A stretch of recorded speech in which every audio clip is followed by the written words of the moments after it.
Hai guys, balik lagi bareng gue di sini. Thank you buat kalian yang udah klik video ini dan alhamdulillah di episode kali ini gue akan bahas lagi tentang satu kisah Nabi, satu kisah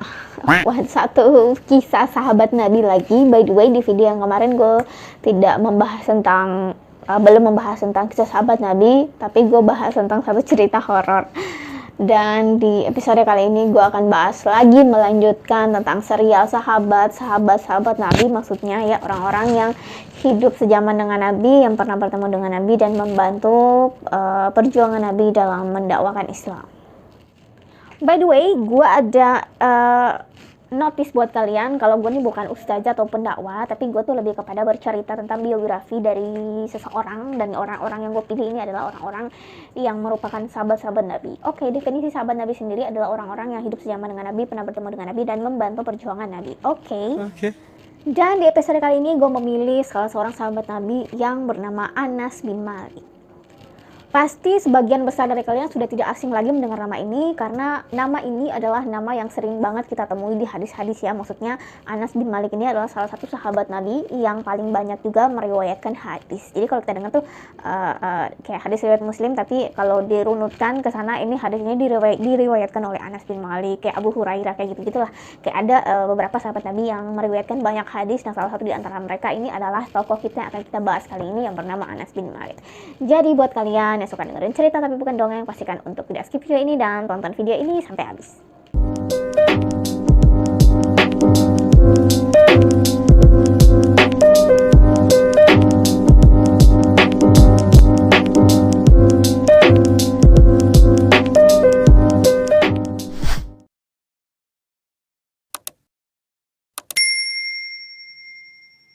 Anas bin Malik sendiri lahir di Madinah. Jadi sahabat yang gue bahas kali ini adalah seorang sahabat yang berasal dari kaum Ansor. Maksudnya kaum Ansor itu adalah orang-orang Madinah. Ya, jadi yang gue bahas dari kemarin-kemarin itu, dari episode 1-7 itu semuanya sahabatnya dari kalangan kaum Muhajirin. Maksudnya adalah orang-orang Mekah. Kenapa julukannya Muhajirin? Karena mereka adalah orang-orang yang hijrah gitu loh. Sedangkan yang gue bahas kali ini adalah salah satu sahabat yang berasal dari kalangan kaum Ansor, yaitu orang-orang Madinah ya. Jadi sahabat Nabi itu kan ada dua ya. Ada yang Muhajirin, ada yang Ansor. Kalau dari kalangan Muhajirin itu adalah dari orang-orang Mekah yang kemudian hijrah ke Madinah. Kemudian dari kalangan Ansor itu adalah orang-orang Madinah. Jadi Ansor itu adalah artinya orang-orang penolongnya Nabi ya. Sedangkan Muhajirin itu adalah orang-orang yang hijrah. Jadi sampai sini teman-teman ngerti ya. Jadi yang kemarin yang 1-7 itu dari mulai Mus'ab bin Umair sampai siapa yang terakhir kemarin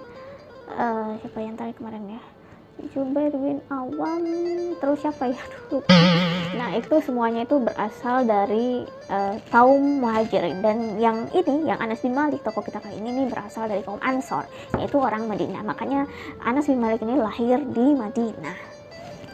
Anas bin Malik sendiri terlahir dari rahim seorang yang mulia, seorang wanita yang mulia yang kita kenal dengan Ummu Sulaim. Jadi julukannya adalah Ummu Sulaim ya. Ibunya Anas bin Malik ini. Kemudian ayahnya bernama Malik bin Nadir. Kisah daripada ibunya sendiri ini adalah salah satu sahabat Nabi yang mulia yang punya kisah cukup masyhur di kalangan para sahabiat, Ummu Sulaim ini ya. Terutama kisah cintanya dengan salah seorang yang bernama Abu Tolha ya. Setelah meninggalnya Malik, ayahanda daripada Anas ini ya, ibundanya Anas ini yang bernama Ummu Sulaim ini menikah lagi dengan seorang laki-laki yang kaya raya yang bernama Abu Tolha ya. Jadi nanti kita akan bahas lagi tentang cerita salah satu sahabiat ini, tentang Ummu Sulaim ini dan juga Abu Tolha suaminya. Jadi waktu Nabi hijrah ke Madinah, saat itu umurnya Anas bin Malik itu masih sekitar 9 atau 10 tahun, sekitaran itu ya.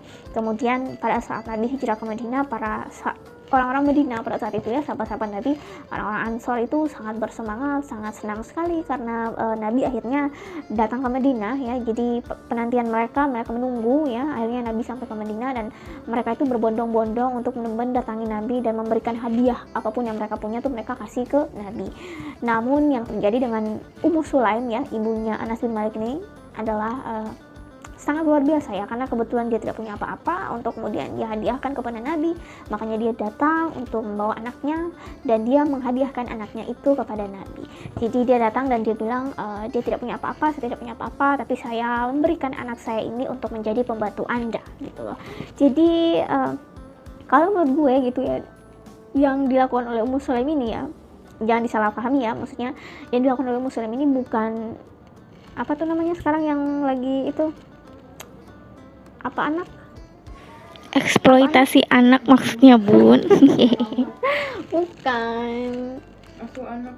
iya bukan itu loh, bukannya memanfaatkan anak, apa sih itu namanya bahasanya ya, tapi yang dilakukan oleh Ummu Sulaim ini sebenarnya tuh dia ingin anaknya itu tinggal bersama dengan Nabi sehingga anaknya ini bisa belajar banyak dari Nabi gitu loh, karena dia tahu lah pasti akhlaknya Nabi itu seperti apa dalam memperlakukan budaknya dan pembantunya gitu ya. Jadi ya itu alasannya kenapa Ummu Sulaim sampai mengirim anaknya yang bernama Anas bin Malik yang kecil ini ke rumahnya Nabi untuk menjadi pembantunya Nabi. Jadi Anas bin Malik kecil ini tinggal bersama Nabi selama 10 tahun ya. Jadi kan Nabi itu di Madinah itu selama 10 tahun kan, Nabi itu diutus menjadi Nabi di umur 40 tahun dan kemudian meninggal di umur 63 tahun. Nah setelah diutus menjadi Nabi itu ada 13 tahun Nabi berada di Mekah ya. Jadi 13 tahun fase Mekah, setelah itu baru Nabi hijrah ke Madinah. Jadi selama di Madinah itu hanya 10 tahun aja, jadi totalnya 23 tahun gitu ya. Jadi 40 tahun diutus menjadi Nabi, kemudian meninggal di umur 63 tahun, berarti umur Nabi selama menjadi Nabi itu 23 tahun ya. Jadi 13 tahun di fase Mekah, kemudian 10 tahun di fase Madinah. Nah 10 tahun di fase Madinah ini Anas bin Malik ini tinggal bersama dengan Nabi gitu selama 10 tahun sebelum Nabi meninggal.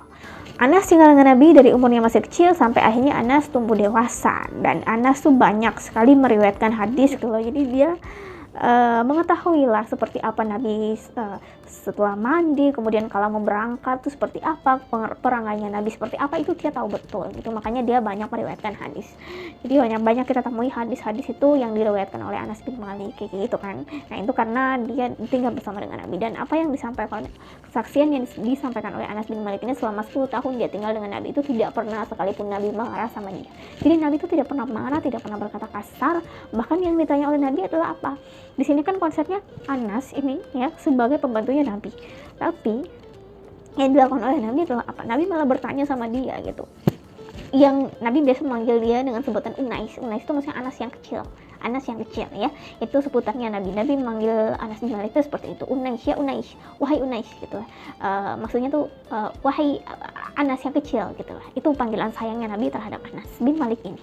Dan Nabi tuh bahkan tuh nanya gitu kayak ada yang bisa dibantu gitu. Jadi kayak Nabi justru menawarkan bantuan sama dia, dan Anas bin Malik radhiyallahu anhu ini menceritakan banyak sekali bahwa pokoknya Nabi itu tidak pernah marah sama dia sama sekali. Bahkan ada satu riwayat yang diceritakan oleh Anas bin Malik ini mengenai bagaimana sikap Nabi sama dia ya selama dia tinggal dengan Nabi ya. Jadi pada suatu hari itu Nabi itu sedang meminta Anas bin Malik untuk pergi ke pasar untuk membeli sesuatu yang dibutuhkan oleh Nabi gitu. Ya Nabi tuh kayak butuh banget sesuatu itu. Nabi kayak butuh banget barang itu pada saat itu, dan Nabi meminta Anas untuk pergi ke pasar untuk membelinya. Pada saat itu kan Anas umurnya masih kecil ya.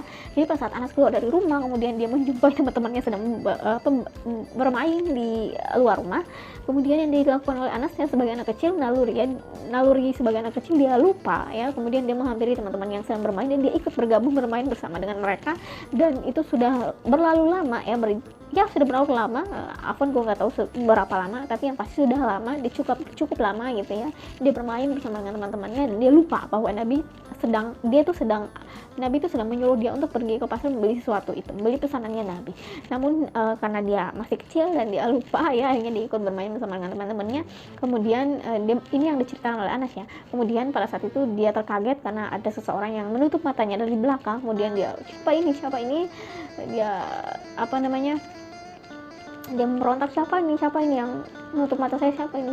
Kemudian pada saat dia kaget, yang buka mata, dia berbalik badan, yang dia lihat adalah Nabi gitu. Jadi dia pada saat melihat Nabi dia kemudian kaget gitu, dan kayak, ya Rasulullah maafkan saya akan pergi sekarang gitu. Kemudian dia langsung lari gitu, dan pada saat dia lari dia sempat berbalik dan melihat ke arah Nabi, dan yang dia temukan adalah wajah Nabi itu hanya tersenyum tertawa melihat Anas seperti itu. Coba bayangkan dong ya, kita punya pembantu, kita suruh dia untuk melakukan sesuatu hal yang kita lagi sedang butuh banget.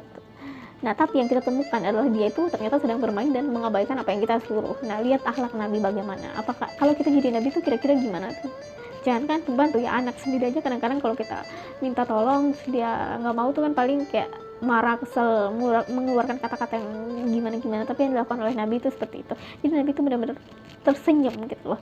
Yang Nabi lakukan tuh luar biasa banget. Jadi kata Anas tuh selama 10 tahun Nabi Anas tinggal dengan Nabi tuh Anas tidak pernah melihat Nabi marah sekalipun ya. Nabi tidak pernah marah sekalipun.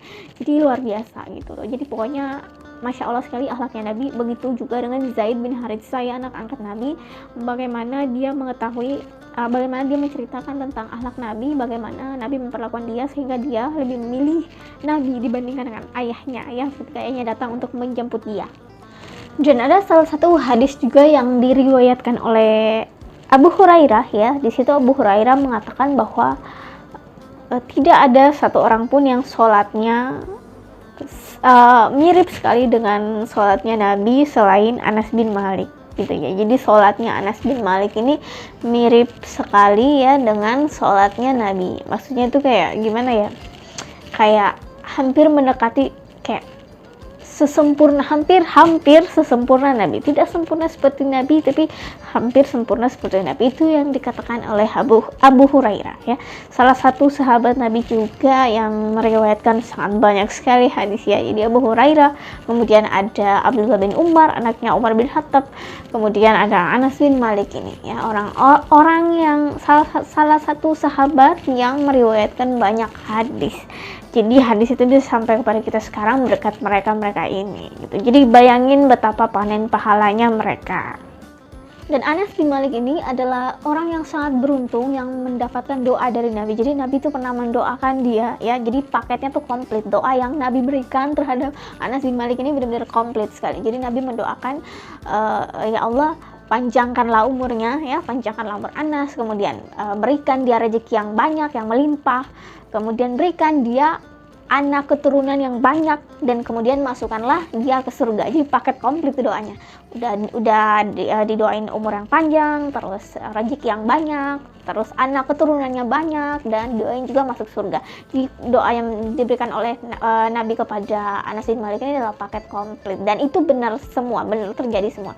Jadi Anas bin Malik ini dianugerahi oleh Allah umurnya sangat panjang, dan Anas bin Malik ini meninggal kalau tidak salah di usia, ada yang bilang 107 tahun, ada yang bilang 110 tahun, dan dia merupakan salah satu sahabat Nabi yang terakhir yang meninggal ya. Jadi meninggal di kota Basrah.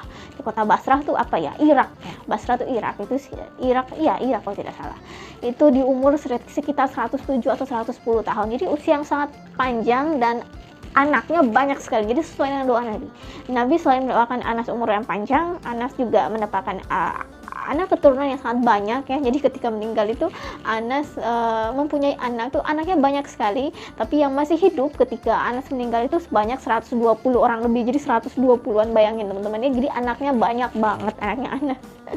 Dan Nabi juga mendoakan dia agar mendapatkan rezeki yang melimpah, dan benar bahwa Anas bin Malik mempunyai kebun-kebun kurma yang sangat subur, sangat apa ya, kalau orang lain tuh panen setahun sekali, kalau Anas panen setahun 2 kali gitu. Jadi walaupun musim paceklik yang nggak ada hujan, itu di tempatnya Anas, di kebunnya Anas tuh akan ada hujan lokal gitu. Jadi khusus buat Anas itu, yang lain semuanya tanamannya apa, walaupun lagi musim paceklik, Anas tetap aja tanaman-tanamannya, buah-buahannya itu tetap bisa panen gitu. Jadi itu semua berkat daripada doa Nabi, sehingga dia menjadi salah satu sahabat yang kaya raya. Dan Anas sendiri mengatakan bahwa semua doa yang telah Nabi panjatkan untuk dia, semua dia sudah lihat, kecuali satu, yaitu doa tentang kan Nabi mendoakan dia panjangkan umurnya, kemudian perbanyak anak keturunannya, kemudian berikan dia rezeki yang melimpah, dan yang terakhir masukkan dia ke surga. Nah, kata Anas, dia sudah melihat semuanya kecuali yang terakhir, yang masuk surga itu dia belum lihat ya. Iya, karena dia belum meninggal ya. Jadi kalau dia udah meninggal baru.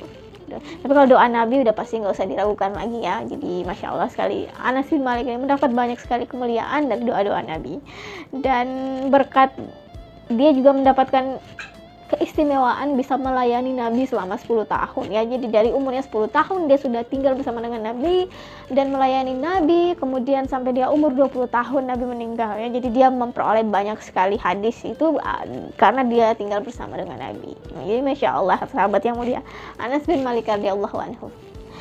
Dan dari riwayat yang gue dapat, katanya anaknya Coba Anas bin Malik ini rata-rata laki-laki semua, yang perempuan cuma 2. Jadi beratusan itu ya, yang ratusan anaknya Anas bin Malik semuanya laki-laki dan perempuan cuma 2. Jadi bisa kalian bayangin keturunannya sebanyak apa Anas bin Malik ini, Masya Allah radhiyallahu anhu.